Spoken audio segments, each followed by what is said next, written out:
Se había pedido el día jueves, les recuerdo a los que estuvieron y a los que no, que si podían leer el libro de Ruth, porque el libro de Ruth es un libro que se lee muy fácilmente, es un libro muy cortito, pero a pesar de que es un libro corto, pequeño, en cuanto a extensión literaria se refiere, es un libro muy grande en cuanto a su grandeza espiritual. Encontramos unas lecciones realmente maravillosas, ¿eh? Así que en esta tarde vamos a disfrutar de la exposición de la palabra a través del libro de Ruth. Y vamos a orar en este momentito para pedir la bendición del Señor. Queremos, como siempre, dar la bienvenida a todos, especialmente a los que probablemente esta tarde estén por primera vez. Yo veo caras nuevas en esta tarde. Espero que estén a gusto, que estén cómodos y que podamos disfrutar todos de la palabra del Señor en este momento. Padre Celestial, te damos muchas gracias por este tiempo hermoso de alabanza, de adoración que hemos tenido. Gracias, Padre, por este lugar que tú nos has provisto para alabar y adorar tu nombre. Queremos pedirte en esta tarde que bendigas, Señor, este estudio de tu palabra, que seamos buena tierra donde pueda ser sembrada tu bendita y poderosa palabra. Quita todo obstáculo, todo impedimento, abre nuestra mente, nuestro corazón, nuestro oído espiritual, para que podamos aprender y descubrir las maravillas de tu palabra, Señor.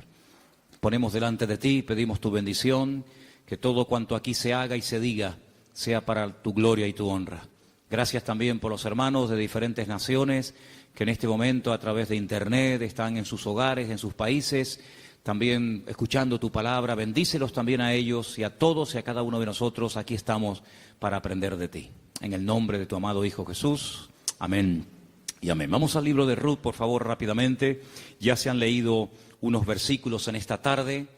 Para los que han leído el libro, saben perfectamente que es un libro que está a continuación de la historia de los jueces, lo cual no significa que ya la historia de los jueces pasó al pasado, a la historia, y comienza una etapa nueva, sino que la historia de la familia de Elimelech y su esposa, Noemí, y de sus hijos, se lleva a cabo durante el período de los jueces. La mayoría de los comentaristas dicen que pudo ser, por lo que a continuación les voy a leer, que lo que le ocurrió a Elimelech y a Noemí y a su familia fue probablemente durante el tiempo de Gedeón, el juez llamado Gedeón. Por una sencilla razón, porque dice en el libro de los jueces que durante el tiempo de Gedeón, el pueblo de Israel hizo lo malo ante los ojos del Señor. Y el Señor ya les había dicho muy claramente que una de las cosas que le podían ocurrir en el futuro, que de hecho ocurrió, es que vendría hambre a la tierra. Y curiosamente, si leemos la historia de todos y de cada uno de los jueces, que es una historia de casi 300 años, muy larga, encontramos que en el tiempo, en el periodo de Gedeón, fue cuando hubo hambre. Dice que eran los madianitas, que subían de su país, subían de la parte donde ellos estaban, y dice que subían justamente en el tiempo de la cosecha y arrasaban con todo. Dejaban al pueblo muerto de hambre, el pueblo entró en una crisis económica, la gente tuvo que ir al monte a esconder en cuevas, y es cuando ellos claman al Señor y el Señor levanta a Gedeón. Así que ya nos hemos situado, la historia que vamos a contar esta tarde se llevó a cabo probablemente durante el tiempo del juez llamado Gedeón. Los personajes principales que aparecen en el capítulo 1 ya los conocéis. Elimelech, que es el padre de la familia, cuyo nombre significa mi Dios es rey. Eli, mi Dios, Melech, rey. El nombre de su esposa es Noemí, significa dulce, significa placentera. Tenía 2 hijos.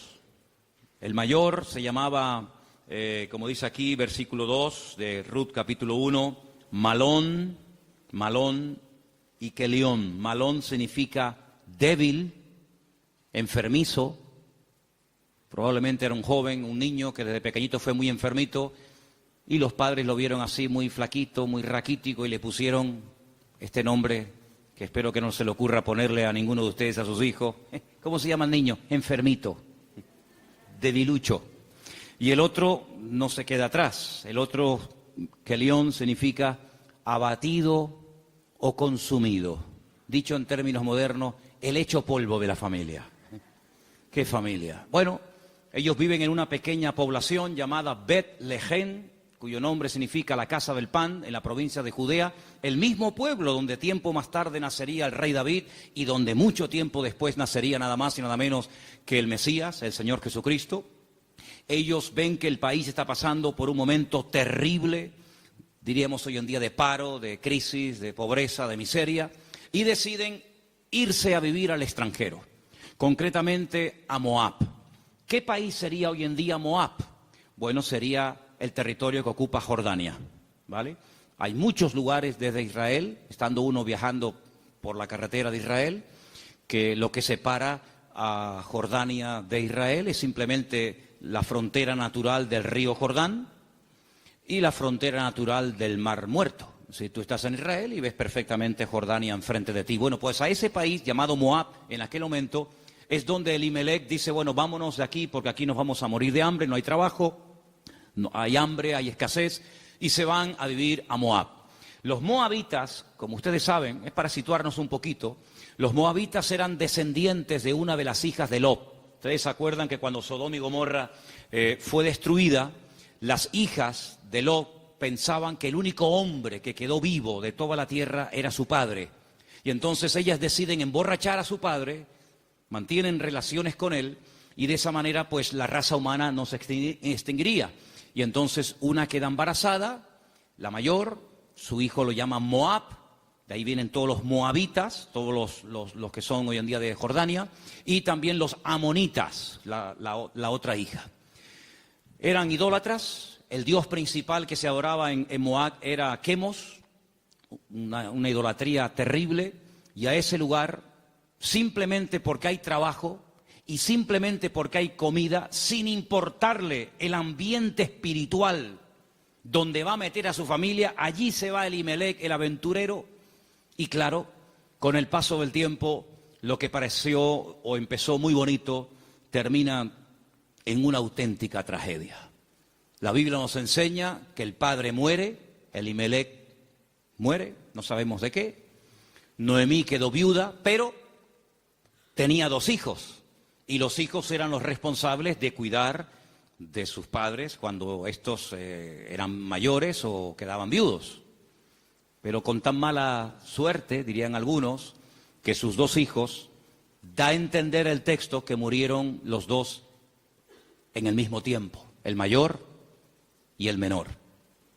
Los judíos entienden que esto fue una especie de castigo o de consecuencia de haber depositado su confianza en los campos de Moab en vez de en el Dios vivo. Y es que yo creo que problemas vamos a tener siempre durante toda la vida. Ahí no está la cuestión. La pregunta es, ¿cómo vamos a reaccionar los creyentes cuando tengamos problemas? Porque como reacciona la gente del mundo, ya lo sabemos. Pero ¿cómo debe de reaccionar un hijo, una hija de Dios, una familia cristiana, creyente en el Señor, cuando vienen tiempos difíciles? De paro, de enfermedad, de muerte, de separaciones de los padres o problemas económicos. ¿Cómo vamos a reaccionar ante la adversidad?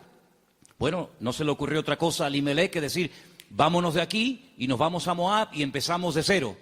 Bueno, esos eran sus planes, pero dice la Biblia que a veces nuestros pensamientos no son los pensamientos de Dios. Y allí, de la noche a la mañana, hermanos, aquello que empezó tan bonito, terminó siendo una auténtica tragedia. 3 viudas.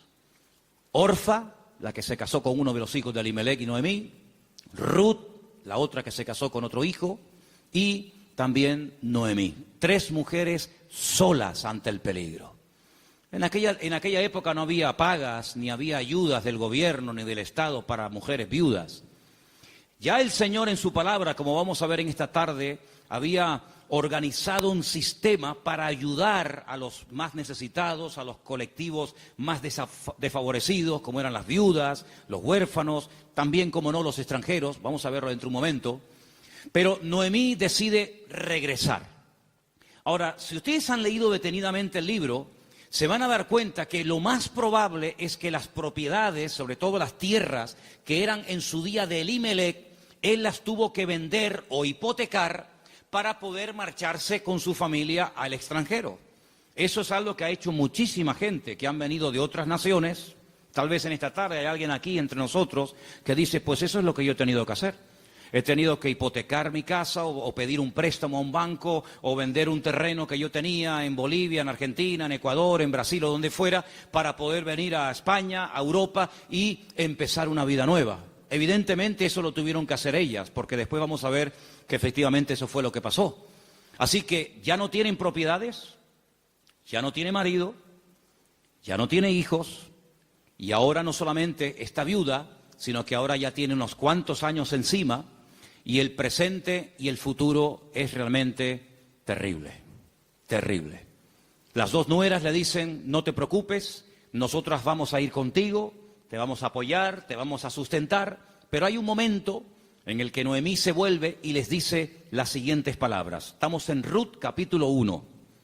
Noemí le dice en el versículo 8 a sus dos nueras, andad, volveos cada uno a la casa de su madre, que el Señor haga con vosotros misericordia, como la habéis hecho con los muertos, sí, con vuestros maridos y conmigo. Que el Señor os conceda hallar descanso, cada uno en la casa de su marido. Luego las besó y ellas alzaron la voz y lloraron. Realmente la tristeza, el desánimo, la depresión, la angustia, el miedo se había apoderado de estas tres pobres mujeres. Y ellas le dijeron, versículo 10, ciertamente nosotras, fijaros tan plural, nosotras iremos contigo a tu pueblo. Verso 11, Noemí les respondió y les dijo, volveos, hijas mías, ¿para qué habéis de ir conmigo? ¿Tengo yo más hijos en el vientre que puedan ser vuestros maridos? Volveos, hijas mías, e idos, porque yo ya soy vieja para tener marido. Y aunque dijese, esperanza tengo, y esta noche estuviese con marido, y aún diese a luz hijos, ¿habíais vosotras de esperarlos hasta que fuesen grandes? ¿Habéis de quedaros sin casar por amor a ellos? No, hijas mías, que mayor amargura tengo yo que vosotras, pues la mano del Señor ha salido contra mí. Ellas alzaron su voz otra vez, lloraron, y Orfa besó a su suegra, mas Ruth se quedó con ellas. Ay, amigo, ya se produce una ruptura. Ya no son las tres las que están como una piña, al fin y al cabo las tres tienen un denominador común, son viudas, están solas en la vida, sino que ahora dice la Biblia que una de ellas, Orfa, cuyo nombre significa terca o testaruda, toma una decisión. Y entonces la decisión que toma es volver a la casa de su familia. Noemí le dijo, he aquí tu cuñada se ha vuelto a tu pueblo y a sus dioses, vuélvete tú tras ella. A mí me llama la atención que la Biblia destaca no solamente el hecho de que ella vuelve a su familia, lo cual en cierto sentido es lógico, ¿verdad? Y normal, sino que añade algo que es muy significativo. Dice, ella se ha vuelto a su casa, a la familia de sus padres y a sus dioses. Yo dije al principio en la introducción que en Moab no se adoraba al Dios de Abraham, de Isaac y de Jacob, no era el Dios vivo al que se adoraba, eran idólatras. Adoraban como Dios principal a Quemos, seguramente a otros más, a Baal, a Astarot, y sabe Dios a quién más. Por lo tanto, cuando ella se va a la casa de su familia, vuelve otra vez a practicar y adorar los dioses que probablemente, no tenemos 100% de seguridad para asegurar esto, ella había dejado de adorar durante el tiempo que estuvo casada con uno de los hijos de Noemí. Ella vuelve otra vez atrás y vuelve otra vez, permítame la expresión, es una expresión bíblica, vuelve otra vez al vómito. Y a mí me hace recordar la historia de Orfa. No voy a hablar mucho de ella, pero sí quisiera destacar que, ¿saben a quién me recuerda Orfa? Cuando estaba preparando todo esto para el día de hoy compartir con ustedes, me venía a la cabeza el joven rico. ¿Os acordáis de la historia del joven rico? Un chico aparentemente que quería saber la verdad, que quería crecer, que quería respuestas a sus preguntas y a sus dudas. Y cuando el mismísimo Señor Jesucristo le dice, tú has hecho esto y esto y esto y esto, y está muy bien. Pero yo observo, yo noto que a ti te hace falta una cosa en la vida. Y te voy a decir qué es lo que a ti te hace falta. Y se lo dice, y dice que se puso muy triste y dio media vuelta y se marchó, y ahí acaba la historia del joven rico. A pesar de que el Señor le dijo algo tremendo, ven conmigo, pero él no estuvo dispuesto a pagar el precio. Viendo Noemí que una de sus nueras se ha vuelto atrás a sus dioses, a su antigua vida, le dice a la otra que le queda, a Ruth, versículo 15, he aquí tu cuñada se ha vuelto a su pueblo y a sus dioses, vuelve tú tras ella. Y ahora viene una de las declaraciones más hermosas de toda la Biblia. Versículos que mucha gente sabe de memoria, porque son una declaración muy profunda de lo convencida que estaba, de lo dispuesta que estaba Ruth de no dar marcha atrás. Los leo, versículos 16 y 17. Ruth le dice, no me ruegues que te deje y me aparte de ti, porque a donde quiera que tú fueres, iré yo. Donde quiera que vivieres, viviré. Tu pueblo será mi pueblo, y tu Dios será mi Dios. Donde tú murieres, moriré yo, y allí seré sepultada. Así me haga el Señor y aún me añada, que solo la muerte hará separación entre nosotras dos. ¿Cuántos dicen amén? Y allí se van estas dos mujeres. Claro, lógicamente Noemí es mucho más mayor que Ruth, pero allí emprende una aventura rumbo a lo desconocido. Se va Ruth a un país que no conoce, solamente de oídas, donde las costumbres, la religión, por decirlo de alguna manera, las leyes son completamente diferentes a la cultura, al país en el cual ella ha vivido durante toda su vida. Pero allí se va dispuesta a adorar al Dios de Noemí. Podríamos decir, en términos que nos podamos entender en esta tarde, que Ruth verdaderamente lo que decide es convertirse, no solamente ayudar y no dejar abandonada a su suegra, sino convertirse al Dios de su suegra y lógicamente también de su marido y en su momento de su suegro. Tu pueblo será mi pueblo, tu Dios será mi Dios. El Dios monoteísta, el Dios que no acepta que se adore a otros dioses aparte de Él, sino que, como dice en su palabra, al Señor tu Dios adorarás y a Él solo servirás. ¿Cuántos dicen amén? Allí se va Ruth rumbo a lo desconocido.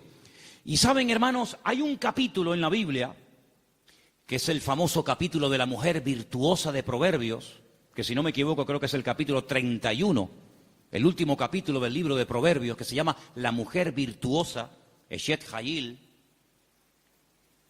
Y Ruth es la única mujer en todo el Antiguo Testamento que recibe el título de Eshet Hayil, que significa mujer virtuosa.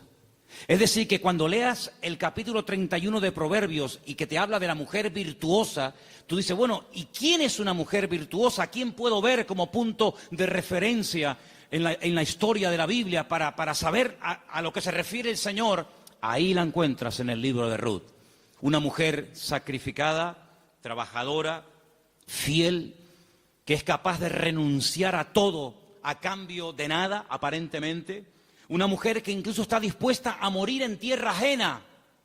Y fíjate que me llamó la atención que José, que estaba muriendo fuera de su tierra, estaba muriendo en Egipto, antes de morir dice que él dio orden de que, como él sabía y anticipa proféticamente la liberación de la esclavitud de Egipto, él da orden para que sus huesos se los lleven con ellos cuando salgan milagrosamente de Egipto. Y dice la Biblia que lo hicieron así, y durante 40 años, hermanos, los israelitas estuvieron dando vueltas y vueltas en el desierto, cargando los huesos de José hasta que llegan a Canaán y logran darle una digna sepultura. Sin embargo, Ruth no dice, cuando yo muera, por favor, lleven mi cuerpo, lleven mis huesos a Moab, sino que ella dice, donde a ti te entierren, que me entierren a mí ahí también al lado tuyo. Sí, una mujer decidida, una mujer comprometida, en otras palabras, una mujer con las ideas claras. ¿Cuántos dicen amén? ¿Cómo vamos a reaccionar frente a la adversidad? Porque si huyeron de Israel, de Betlehem, huyeron a Moab para buscar una mejor vida, ahora la tortilla se ha dado la vuelta. Ahora cuando regresan, ya sin marido y sin hijo, y con unos cuantos años encima, sola, viuda y sin recursos, hipotecada hasta las cejas y con otra nuera que la acompaña, pues no piensen ustedes que el retorno fue mejor que la ida. Es más, dice la Biblia que cuando las vieron entrar por el pueblo de Betlehem, toda la ciudad se echó a la calle diciendo, madre mía, podríamos utilizar el refrán popular nuestro que dice, ¿quién te ha visto y quién te ve?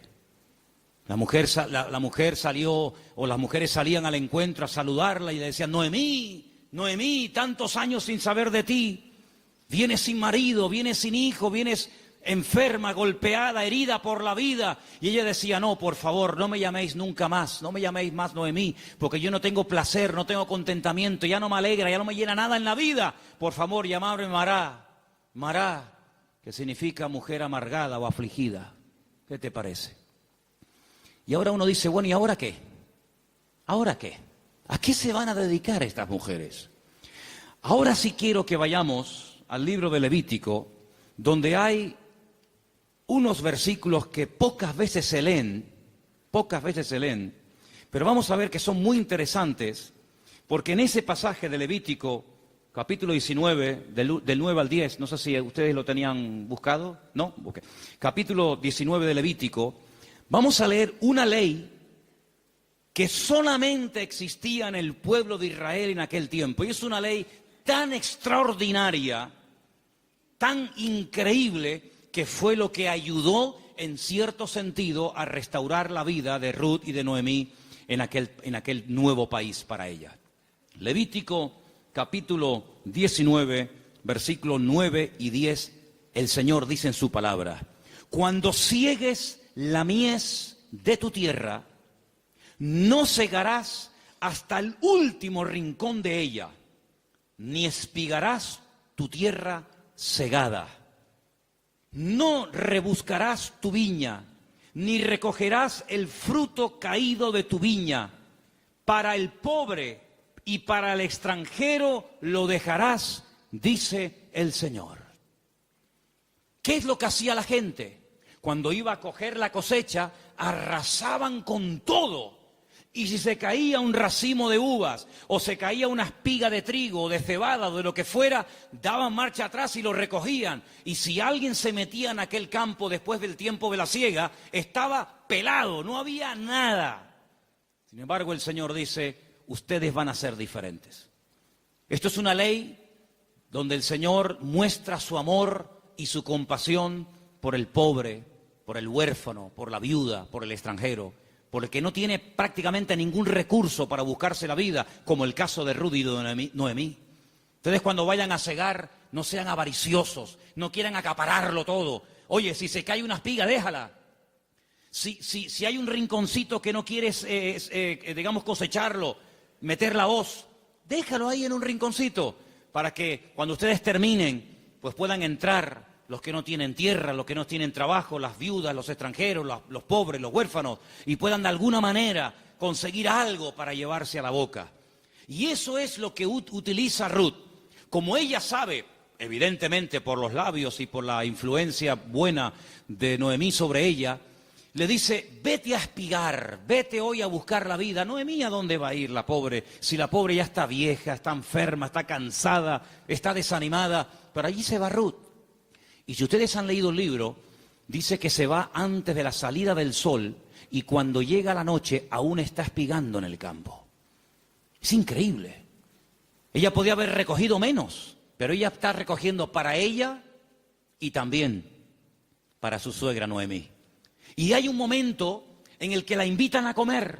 El dueño del terreno, un tal Booz, del cual hablaremos ahora, dice, ¿esta mujer quién es?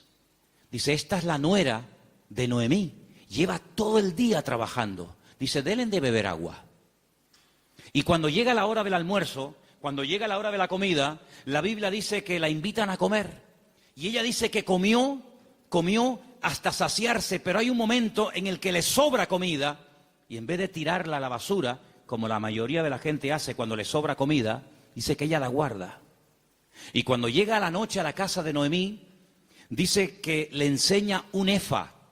Un efa son 35 kilos.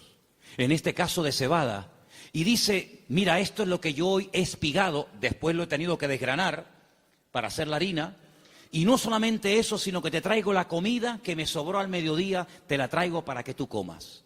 Cuando le pregunta a la suegra, ¿en qué campo tú has estado hoy? ¿Dónde has trabajado? Y le dice, he trabajado en el campo de un tal Booz y me ha tratado muy bien. Le ha dado orden a sus criados, a los jornaleros, de que no se metan conmigo, de que no se rían de mí, de que me traten bien, de que no me hagan pasar vergüenza. Y le dice Noemí, pues si en ese lugar te ha ido bien, sigue ahí. Eso me llama mucho la atención. Dice, no cambies de campo. Si en un sitio te ha ido bien, ¿para qué ir a otro sitio? Ayer estábamos en el sur y hablando con un señor venezolano que ha montado un negocio, me dijo una frase que yo en mi vida había oído y nos gustó mucho y nos impactó. Y dijo, nunca vuelvas al lugar donde un día fuiste feliz. Porque si vuelves a un lugar hace años donde fuiste feliz, nunca más volverás a experimentar la felicidad que añoras. Oye, me impactó aquello. Y me vino a la cabeza el texto que dice, nunca digas que los tiempos pasados fueron mejor que el tiempo presente. Dice, porque no hablarás con sabiduría. Pero Noemí se da cuenta de que hay un hombre que se llama Booz y resulta que se da cuenta la viuda Noemí de que ese tal Booz, cuyo nombre significa mi fortaleza, resulta que es Goel. Ahora hablaremos de esta palabra que es una palabra de vital importancia en la Biblia. Aprendan de esa palabra. Viene del verbo Gaal. El verbo Gaal en hebreo significa libertar. Goel es la palabra que se traduce al castellano por la palabra redentor. Ahora vamos a ver lo importante que era la figura del Goel. Porque en cierto sentido vamos a ver que Booz es un tipo de Cristo. Fíjense qué importancia tiene esto.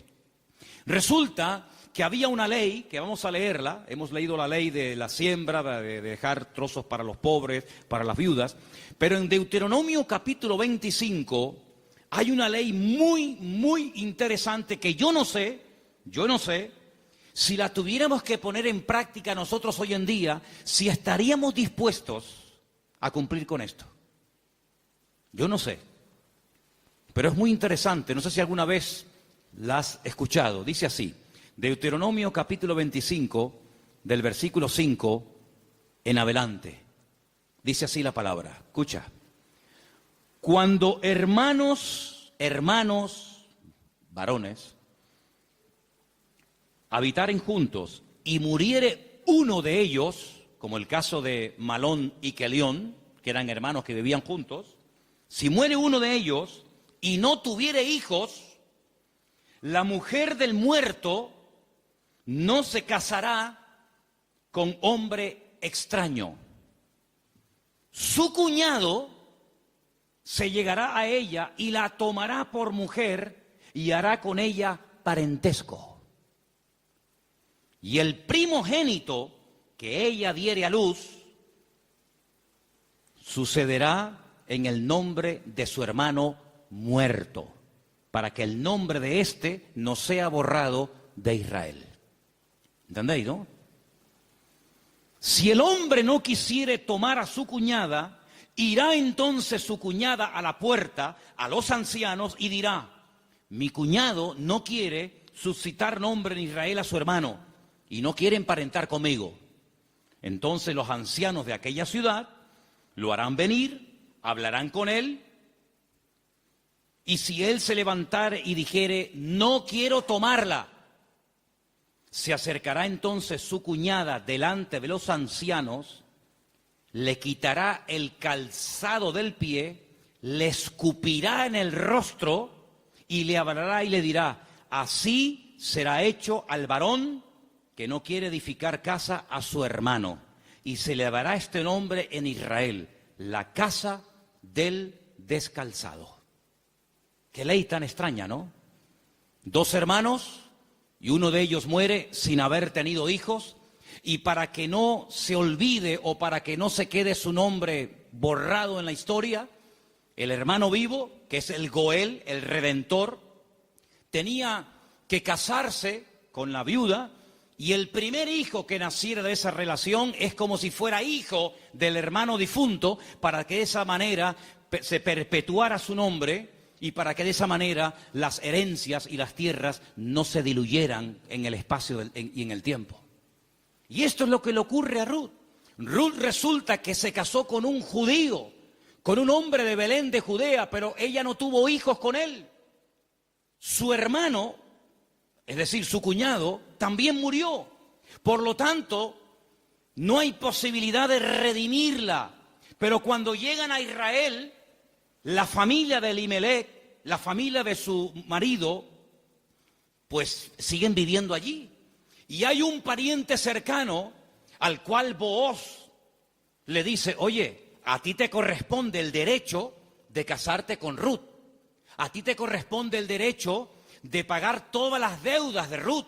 A ti te corresponde recuperar el patrimonio y las tierras que en su tiempo tuvieron que venderse para que esta familia tuviera que irse al extranjero. Es decir, te haces cargo de la tierra, te haces cargo de las deudas y te haces cargo de la viuda. Y este dice, de eso nada.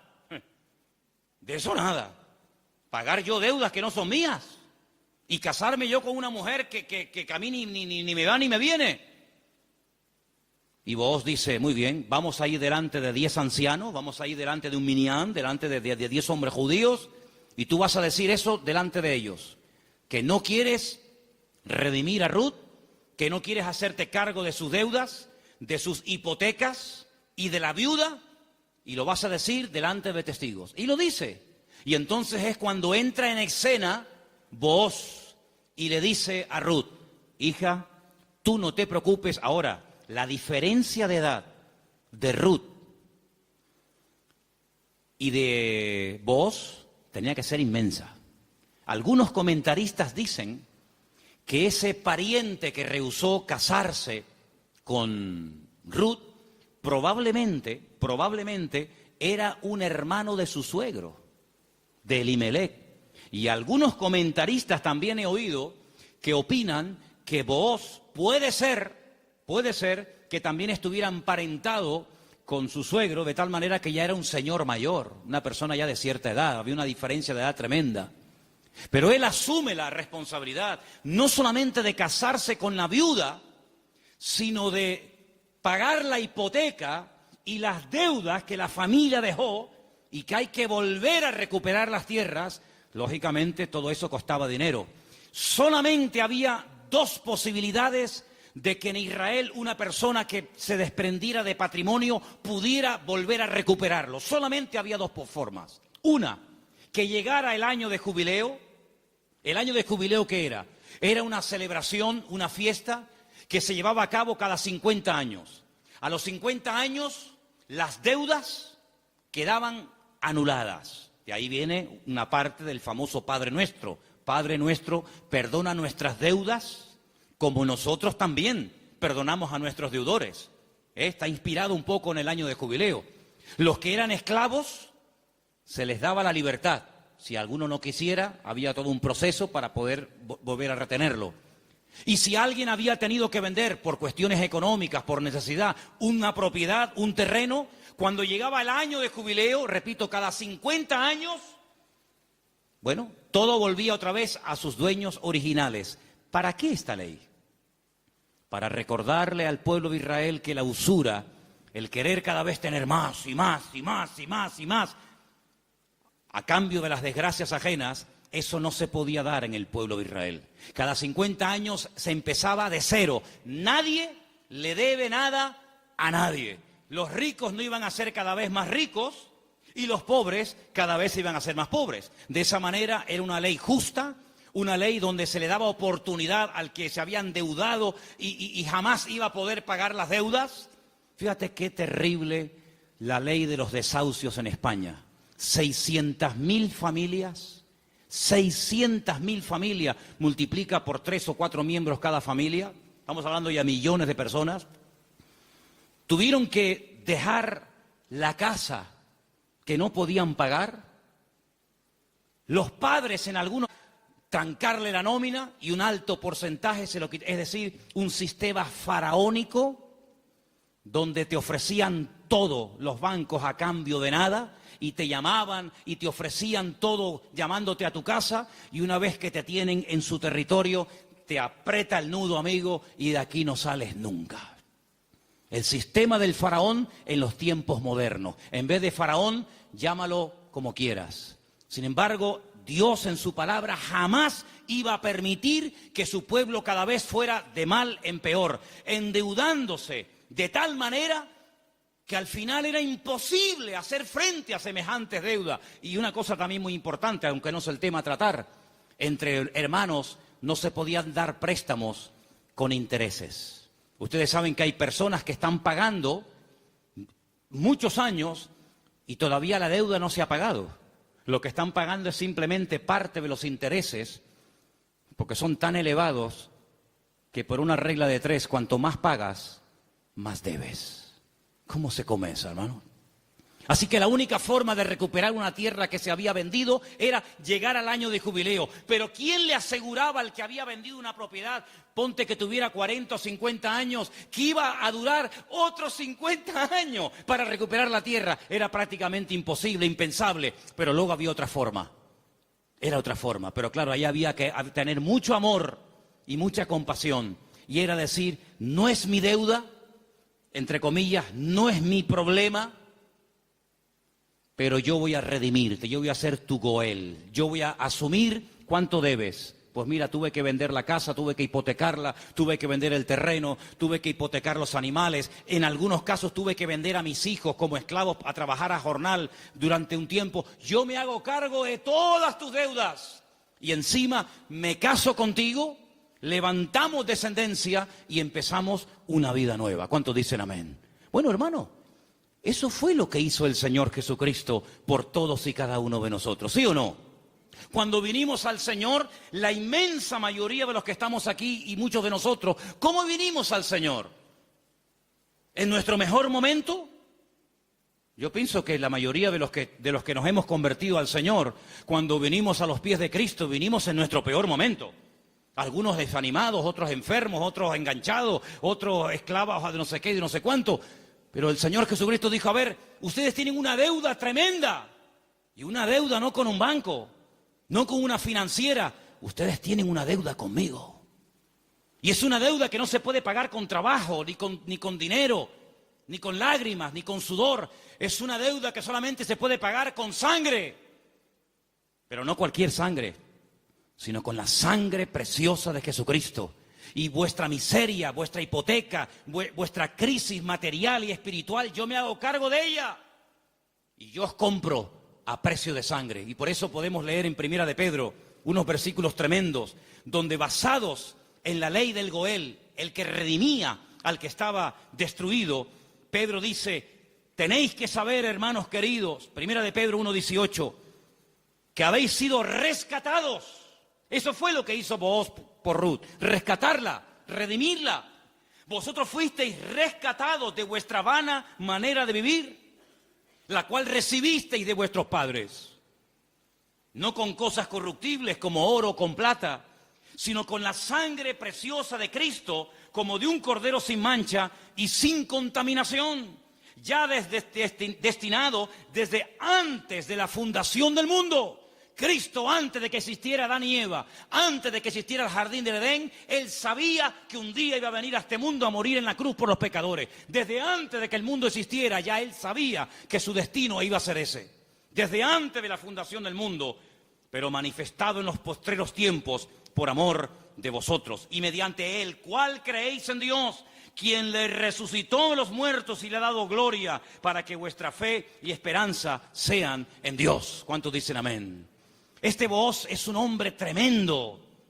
Es un hombre que dice, bueno, yo soy rico, tengo tierras, tengo de todo. ¿Qué necesidad tengo yo de meterme ahora, permítame, en estos líos? Asumir deudas que yo no contraje. Si Elimelech hipotecó sus tierras y tuvo que vender sus casas, ¿a mí qué me importa? Diría alguno. Y si tuvo que irse al extranjero a buscarse la vida, y si allí murió él y sus hijos, y ahora hay una serie de mujeres que están las pobrecitas sin nada en la vida, ¿yo qué tengo que ver con todo esto? Pero Booz no es un hombre frío, insensible. Booz es un hijo de Dios. Y los hijos de Dios tenemos corazón, no solamente cabeza. ¿Cuántos dicen amén? Hay que tener corazón. Hermanos, en las vestiduras del sumo sacerdote, que las tenéis ahí si queréis ver cómo eran. El sumo sacerdote llevaba en su pecho los nombres de la familia de Israel, las tribus de Israel, Judá, Benjamín, Zabulón. Y el sumo sacerdote decía, pero si yo no soy de la tribu de Judá, ¿yo para qué tengo que llevar el nombre de una familia que no es la mía? ¿Por qué tengo yo que llevar en mi pecho el nombre de la tribu de Zabulón? Si yo soy levita. Pero es que el Señor le enseñó al pueblo de Israel a través del sumo sacerdote que para servir a Dios y para creer en el Señor y hacer su voluntad, uno tiene que tener corazón. ¿Cuántos dicen amén? Hay tanta insensibilidad, hermano, incluso en el pueblo de Dios. Sí, dicen que España es un país muy solidario, el país de más donaciones de órganos del mundo. Sí, está muy bonito. Pero hermanos, el mundo no nos tiene que dar ejemplos a nosotros, ni lecciones de solidaridad y de amor, sino que somos nosotros los que deberíamos ser la gente más solidaria y los que más apoyamos al necesitado del mundo, porque para eso el Señor nos ha puesto en esta tierra. Y Booz dijo, no, yo no me voy a limpiar las manos como tú que te has limpiado las manos, porque los que habéis leído el libro, os habéis dado cuenta que cuando al pariente cercano le dicen, oye, que hay unas tierras que son preciosas, están abandonadas, porque Elimelech se tuvo que ir al extranjero, pero son unas tierras hermosas. Este dijo, uy, estas son para mí, porque ahora junto las mías con las de Elimelech, y cuando yo me muera, mis hijos tendrán más herencia. Y tiene unos campos, y tiene unos olivares, y tiene, pero vos le dices, pero espérate un momento. No solamente hay que recuperar tierras y propiedades, sino que aquí hay algo muy importante, y es que aquí hay una vida. Aquí no solamente hablamos de cosas, aquí hablamos de seres humanos. Qué interesante que Faraón decía, llévense las bestias, llévense los animales, pero déjenme las mujeres y los niños aquí. Qué curioso, ¿no? Interesante, ¿no? Y Booz dijo, no, si tú no quieres hacerte cargo de esta situación y no quieres coger todo el paquete, sino lo que te interesa, y renuncias, entonces yo hago acto de presencia. Y ahí entra Booz en escena, y dice la Biblia que se casan, y desde el momento en el que Ruth entra en contacto con Booz, su vida cambió radicalmente. Pero yo pregunto, ¿y este hombre tan bueno, tan solidario, con un corazón de oro, que sin comérselo ni bebérselo, se encuentra de la noche a la mañana teniendo que asumir una responsabilidad tremenda de atender a una viuda, con lo que eso conlleva, de atender también a una suegra que no era la suya, pero que viene en el paquete también incluida, de tierras, de hipoteca? Este pedazo de hombre, ¿de dónde salió? Algunas hermanas solteras que están orando para tener un compañero, un varón en la vida, dice, pero Señor, súpleme un Booz. ¿Dónde están esos hombres? Bueno, yo no sé dónde están, pero yo te digo una cosa, yo sé de dónde salió este. ¿Sabes de quién es hijo Booz? ¿Tú te acuerdas cuando un día el general Josué le dice a dos de sus soldados, vamos a entrar a Canaán, cosa que Moisés no logró hacer? A nosotros nos corresponde ahora entrar y tomar posesión de la tierra. Pero antes de entrar, vamos a hacer algo.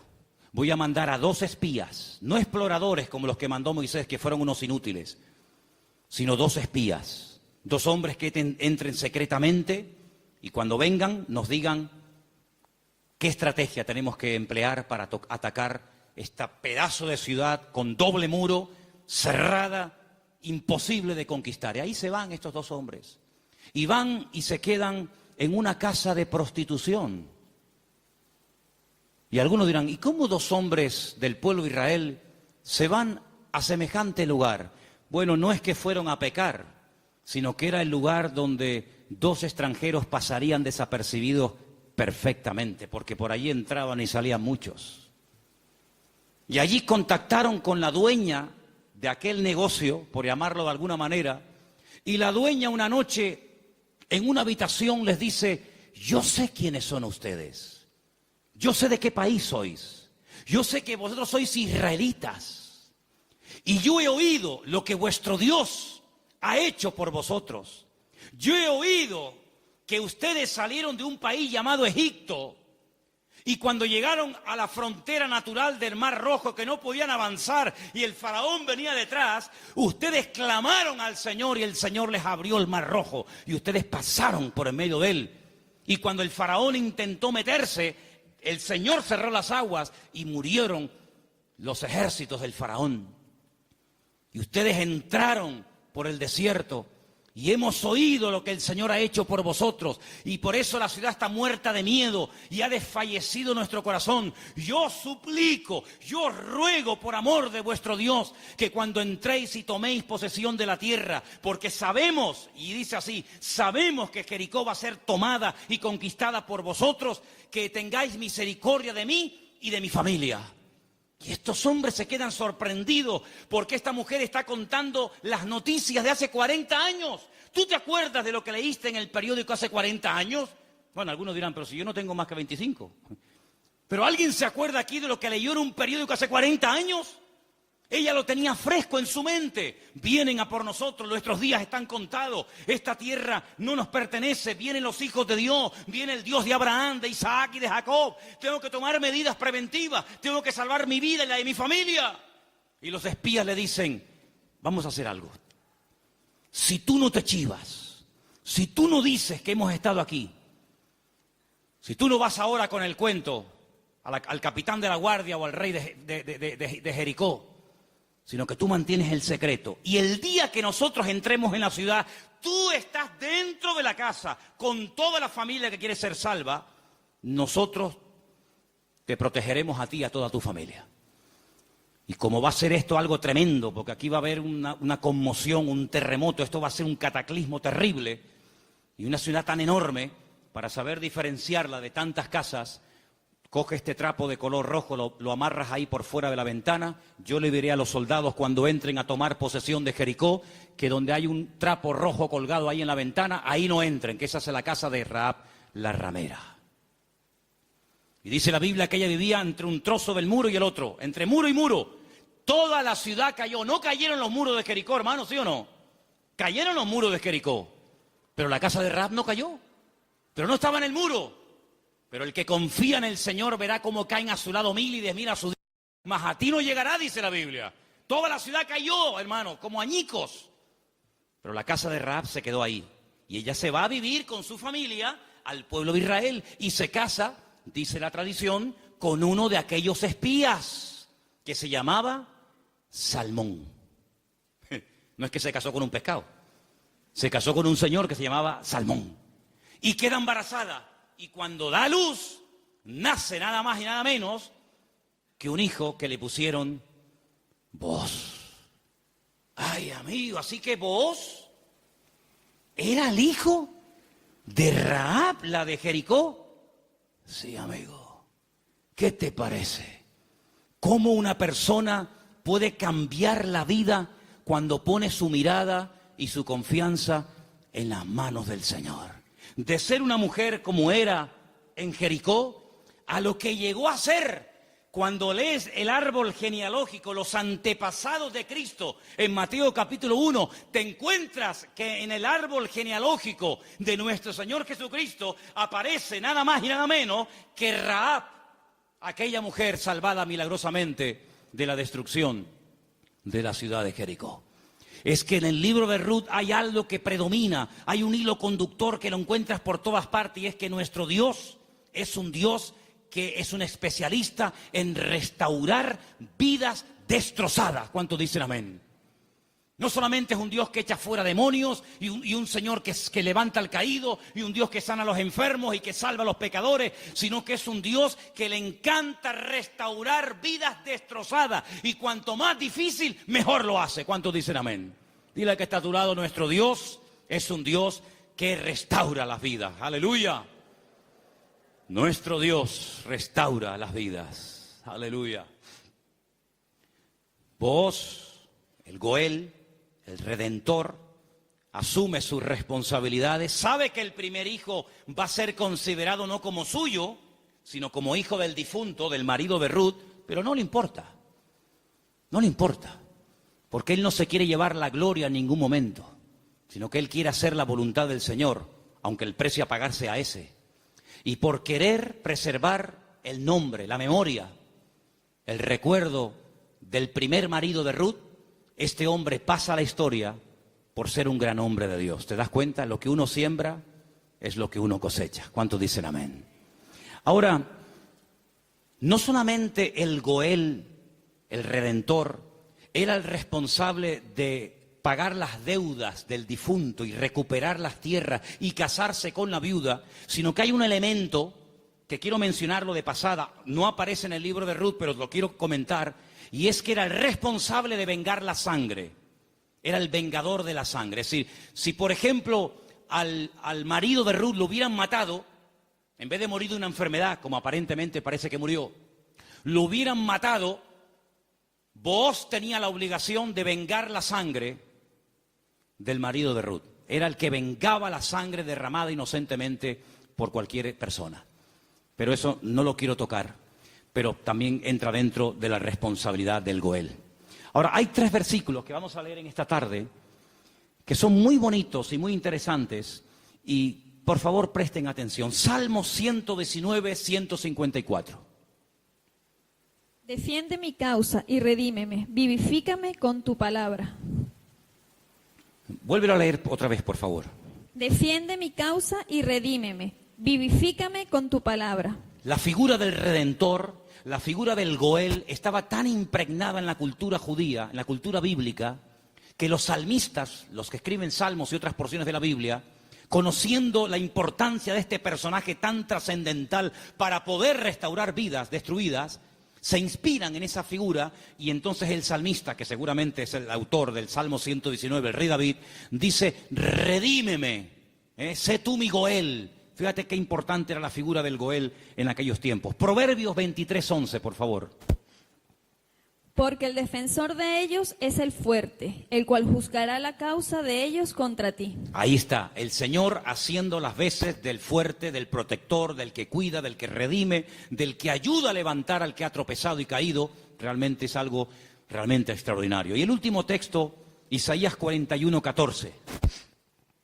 No temas, gusano de Jacob, oh vosotros los pocos de Israel. Yo soy tu socorro, dice Jehová. El Santo de Israel es tu Redentor. Amén. El Santo de Israel es tu Goel, es tu Redentor.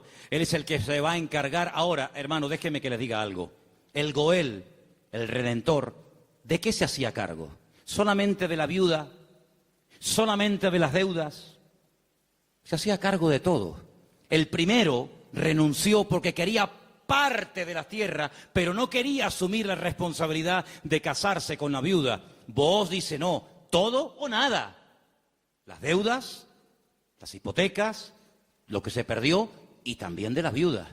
Y hermanos, el Señor Jesucristo, cuando ha venido a nuestra vida, ¿de qué se ha hecho cargo? ¿De perdonar solamente nuestros pecados? Bueno, gloria a Dios, si solamente hubiera hecho eso el Señor, perdonar nuestros pecados y prometernos la vida eterna, bueno, gloria a Dios. Pero es que hay mucho más que eso. Es que con la salvación, con la conversión, no solamente va incluido el perdón de mis pecados, sino la protección física y espiritual de mi vida. Y Él ha prometido suplir todas mis necesidades. ¿Por qué? Porque es mi Redentor, porque es mi Goel. ¿Quién iba ahora a darle comida y vestido y atender y cuidar y mimar y amar a Ruth? Pues tú, que para eso te has casado con ella, el Goel, el Redentor. Bueno, pues eso es lo que el Señor ha hecho con nosotros. En ciertos sentidos, como que se ha casado Dios con su pueblo. A su pueblo le llama su cuerpo. Ese cuerpo tiene una cabeza que es Cristo. Y Él es el que se encarga de todos y de cada uno de los detalles de nuestra vida. Entonces, yo no entiendo cuando hay creyentes que tienen una fe muy grande para una cosa y luego para otro dudan. Pero que el Señor se ha hecho cargo y ha comprado todo. Tus deudas, tus enfermedades, tus desánimos, tus miedos, tus angustias, tus complejos, tu pecado, todo lo ha comprado el Señor. Y Él va a hacer una obra total y completa en la vida de todos y de cada uno de nosotros. ¿Cuántos dicen amén? Hermanos, en el capítulo 3 del libro de Ruth, en el versículo 1, me llamó la atención leyendo. Yo estuve leyendo en hebreo todo el libro y hay palabras que parecen que son muy, muy interesantes. Pero hay una que particularmente me llamó la atención. En el versículo 1 dice, después le dijo su suegra Noemí, hija mía, ¿no te he de buscar hogar para ti, para que te vaya bien? Es decir, Noemí dice, yo voy a hacer todo lo posible para que tú a mi lado tengas algún día tu propio hogar. Y busqué la palabra hogar en hebreo. Y la palabra que aparece en el versículo 1, aquí traducida por hogar, es la palabra manoaj. Y cuando yo veo en el texto que pone manoaj, le digo a Elena, Elena, ¿no hay un personaje en la Biblia que se llama Manoaj?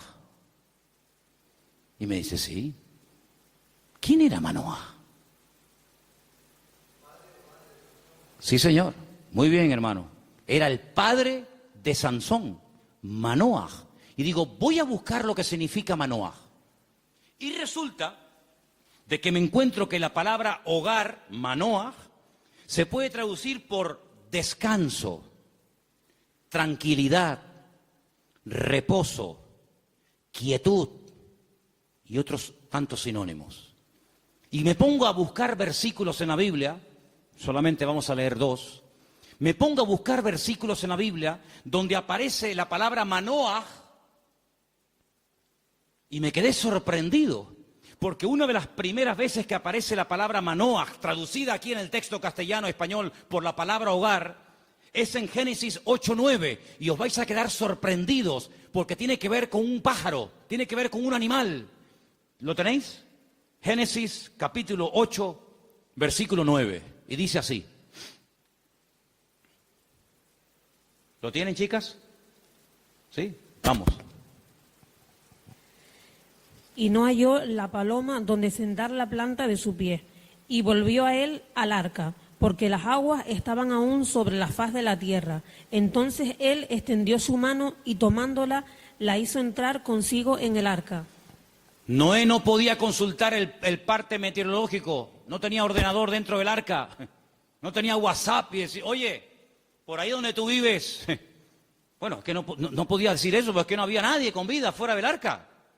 ¿Y cómo consulto, cómo me atrevo yo a abrir la puerta del arca y si se me entra el agua adentro? Llevaba un año dentro de aquel barco, ¿salgo o no salgo? Es que antes de salir hay que tomar medidas preventivas. No te tires a la piscina si no hay agua. No, hermano, eso es fe. No, eso es locura. Eso no es fe. Usted va a la piscina y está vacía. Pero usted, hermano, el justo por la fe vivirá. Y yo le diría, descanse en paz, hermano. ¡Pum! Ahí se quedó el hermano. Uy, le falló la fe. No, le falló la cabeza. Eso no es fe. Eso es un disparate. La fe no es locura. La fe es certeza. Es convicción, no es disparate, ni locura, ni emoción, ni sentimiento. Es seguridad de que lo que voy a hacer, mi Dios me ha dicho que lo haga. Ahora, una cosa es que el Señor me diga, tírate a la piscina, pero no hay agua. Si tú me lo dices, yo me tiro. Pero si tú no me lo dices, yo no me tiro ni loco. ¿Cuántos dicen amén? Muy bien. Noé dice, la única forma de comprobar es mandando una paloma. Y dice que abrió la ventana, la única ventana que había en el arca, suelta la paloma, y dice que la paloma no halló lugar donde reposar. Claro, estaba todo anegado en agua, todavía no había bajado el nivel de las aguas, y ahí aparece la palabra Manoaj. No había reposo, no había un lugar donde poder decir, bueno, aquí me quedo, y aquí crío mis polluelos, y aquí me hago mi palomar, y no sé qué, no sé cuánto. No había. ¿Por qué? Porque las circunstancias todavía no estaban preparadas para salir del arca. Y otro versículo muy conocido, que ustedes se lo saben de memoria, donde aparece la palabra Manoaj, es en el Salmo 23, versículo 2. Leamos si queréis el 1 y el 2. Salmo 23, 1 y 2. Que se lo saben de memoria, ¿sí o no? Que dice, vamos, dale.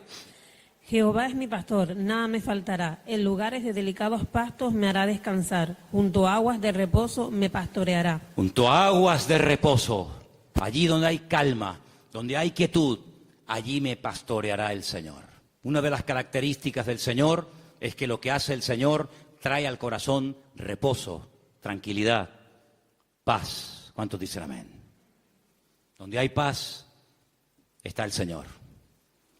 Donde no hay paz, dudo mucho de que el Señor esté. El apóstol Pablo le decía a los corintios, lo que yo les he enseñado es para poner orden en la iglesia, porque esto me lo dijo el Señor que compartiera. Porque en nuestras iglesias lo que caracteriza a nuestras congregaciones es el orden. Pero si alguien quiere ser contencioso, allá él.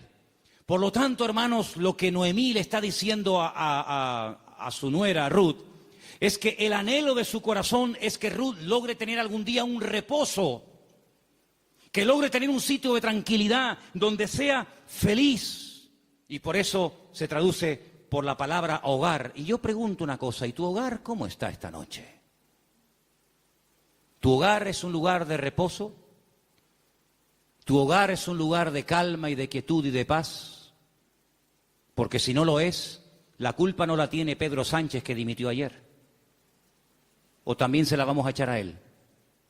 La culpa no es de la izquierda ni de la derecha. Cuando no hay shalom bay, como dicen los judíos, cuando no hay paz en el hogar, ¿quién tiene la culpa? La cabeza. Así que la responsabilidad principal del hombre en el hogar es traer paz al hogar. Y si no la hay, ya sabes lo que tienes que hacer. Entra en tu aposento y tu Padre que te ve en lo secreto te recompensará en público. Si no tienes recompensa en público, es porque hace mucho tiempo que no estás en lo secreto, en lo escondido con Dios. ¿Cómo reaccionamos ante la adversidad? Es el título del mensaje de hoy. ¿Cómo reaccionamos cuando algo va mal? Siempre tenemos la tendencia de echarle la culpa a algo o a alguien. Si no es el pastor, es la mujer del pastor. Si no es la derecha, es la izquierda. Si no es el frío, es el calor.